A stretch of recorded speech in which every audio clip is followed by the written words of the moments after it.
What is up, guys? Welcome back to my channel. It's your girl Nikki. If you're new, this is Lifewnikk. If you are returning, welcome back and thank you for continuing to support your girl. As you guys see in the title below, I do have another RBT edition video, and today I'm here to tell you guys what the bad side and the hard side of being an RBT is, the downside that comes with it, and what my experience has been like. So before we get into that, if you guys have yet to do so, please go ahead and hit that subscribe button, as well as turn on that notification bell. Check out some of my other RBT edition videos because I do post quite often on that. And let's go ahead and get into the video. Okay, so let's get into the nitty gritty, okay? So the first thing that we're going to talk about is the fact that you are going to see a lot of negative behaviors. And when I say this, I mean it. You're going to see a lot of aggressions. You're going to see a lot of tantrums. You're going to see a lot of self-injuries. You're going to see a lot of elopements, which is a kid running away from you. You're going to see a lot of those things. It's not matter how good of an RBT you are. You can know your kid super well. You can be working with your kid for a year and they can still aggress towards you. So don't take those things personal. I feel like that is the hardest thing for me, is dealing with those negative behaviors. It takes so much patience because there are days, and I've seen days where kids will tantrum for 2 hours at a time, 2.5 hours at a time, all because they can't get what they want, or maybe because you denied them access to something, or because they're sleepy, or because they didn't eat when it was time for lunch. You're going to see those behaviors. It's inevitable. Like I said, I've been doing this for almost 4 years now,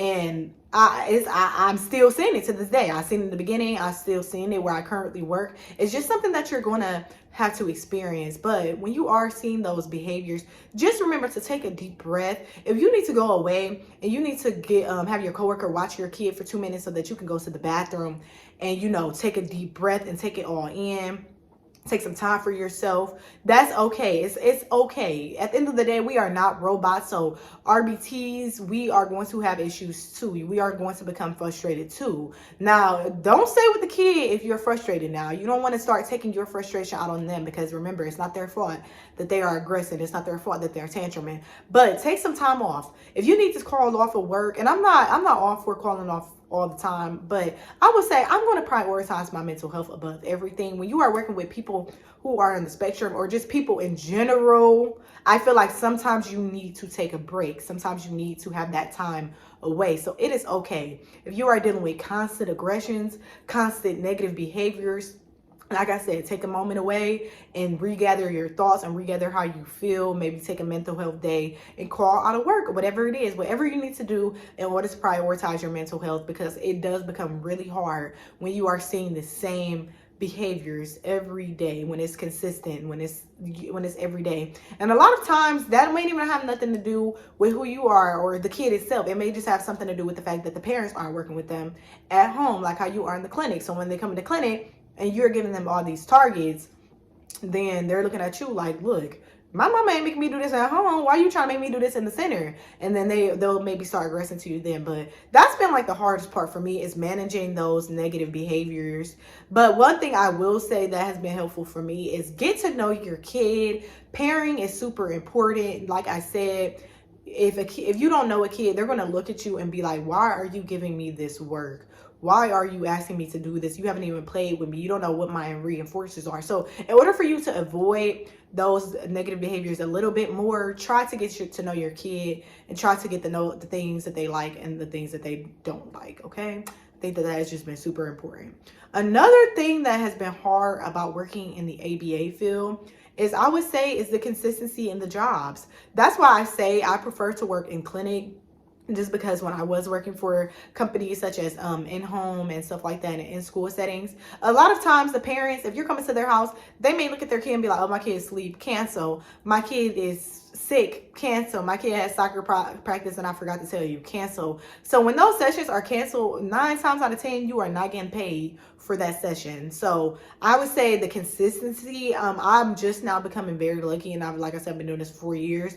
I feel like I'm just now becoming lucky and having been able to find a job where I'm working Monday through Friday, 8 hours a day. So I have a full-time job now, but it wasn't always like that. If you're working in the ABA field, you're going to know that a lot of these companies, they'll maybe offer you like a position for like $27 or $30 an hour.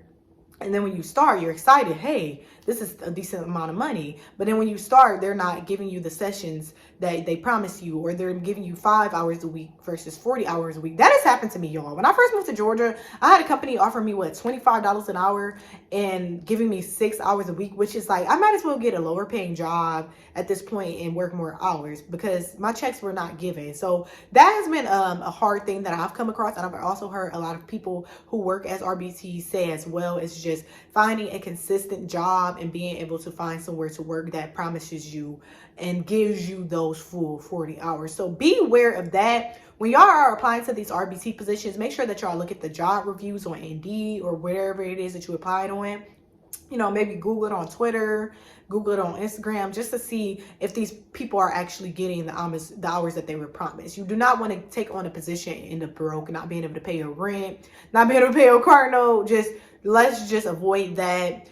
Just make sure that you do your research. So I would say that has been the hardest thing. So the negative behaviors, obviously, and being able to find a consistent job that actually gives you the hours that they promise you.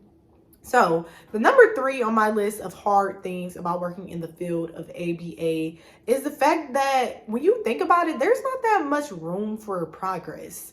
Like, obviously you can be an RBT, but the next level up from that is a BCA, BA, and then the next level up from that is a master's degree. Working in the field of ABA, though there is a lot of high paying jobs out there. So while you are in school, if you do wish to pursue your master's degree, you are going to have to, you know, work your way up, and actually you may have to go to school. So some jobs, you know, like for example, if you work like as a lawyer or whatever, and you can always work your way up on the degree, versus if you're an RBT, and then like I said, from there goes BCABA, which requires some a bachelor's degree, and then you also have to take some tests and do some extra field hours or something like that, and then from there is the BCBA, which you need your master's. It's not the most lenient field when it comes to progress and actually taking the next step and becoming supervisors and things like that. So that's another thing that I found interesting. Like me, I know right now I do want to, and I actually did at some point start some coursework to become a BCBA. I do want to get back into that, but I feel like that's going to be the next step for me. You know what I mean? Until then, I'm just going to be stuck in my RBT position, which I'm glad, what I'm grateful for. But like a lot of other fields, like I said, it may not have the most room to be taken up to the next level or whatever. So that's another thing. Another thing that I found to be kind of hard is remembering to actually do my recertification. I have this same issue every year, y'all. Every year I forget to renew my RBT certification. And when I tell you, if you do not have a job at the moment, they'll email you, but that's the most they're going to do. They're not going to be on your back telling you, hey, you need to renew your RBT certification. They're not going to tell you any of that. It's up to you. And if you have a job, they'll remind you. But if you don't have a job, it's up to you to remember to renew your RBT certification. And with that, you have to pay, I think it's like $40 after a certain amount of time, and for the application fees, $40. And then you have to meet with a BCBA who has to do an assessment to make sure that you still know all of the things that you knew when you first became certified. And then you have to do an application. I forget this every year, like I said, and it has been a hassle just because what happens is I'll forget, and then at the last minute, I'm like, okay, I have to come out of pocket $40.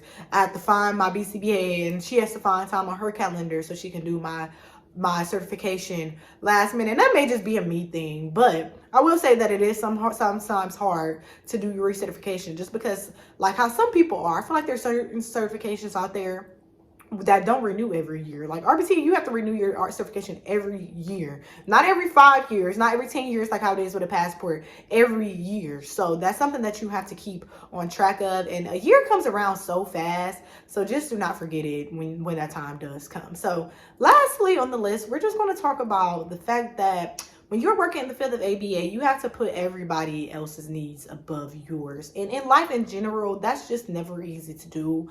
I know me, when I go to work, my main focus is my child, like the child that I'm working with. I want to make sure that they are not only learning things, but also to make sure that they're fed, to make sure that they are not sick, to make sure that their diapers are changed. I have to make sure that they're good in general, not just academically. And sometimes I feel like that can like make me not prioritize myself. So I'm making sure that my kid is eating, but I'm not making sure that I'm eating breakfast or that I'm eating lunch. So I'm prioritizing everything that they have going on and kind of putting everything that I do on the back burner. And sometimes that's not healthy. With me, like I said, I work 40 hours a week. So sometimes I'm not able to pack my breakfast because I'm so overwhelmed when I get home, especially if my kid had a lot of tantrums or aggressions or just behaviors that day. I'm not able to give myself 100% when I get home. I'm not able to give my boyfriend sometimes 100% or my friends 100%. So sometimes I'm not going to lie, it can be kind of a burnout, and it kind of can be overwhelming when you are always putting like somebody ahead of you. Obviously, I took on this position, so it's something that I have accepted, and I would never ever blame anybody but myself for, just because I decided to work in this field. But what I will say is just make sure that you have time for yourself. That's just why I want to end this video. Prioritize yourself. So like I said in the beginning, call off if you need to. Use your vacation days. If you don't have vacation days, you just request some days off and take a trip. If your friends are inviting you out on the weekend, try to go out. Try to have a social life. I feel like when you get into the field of ABA, like I said, it can be a burnout. So it was at some point where I wasn't even going out on the weekends. You know what I mean? Like I would just come home straight from work, go to my room and just watch TV and go to work. That's not life. You know what I mean? Like that's not living when you are just going to work and not doing anything else. So I feel like as RBTs, just remember, you have a life too. It's not all about your job. Do never ever make your job your entire life. Of course, when you are there, give it 100%. But when you are at home, give yourself the time that you need, the healing that you need, the fun that you deserve, and just live it up. I feel like in general, being an RBT is hard, obviously, but it's well worth it. I feel like when you do get into the field, they pay decent.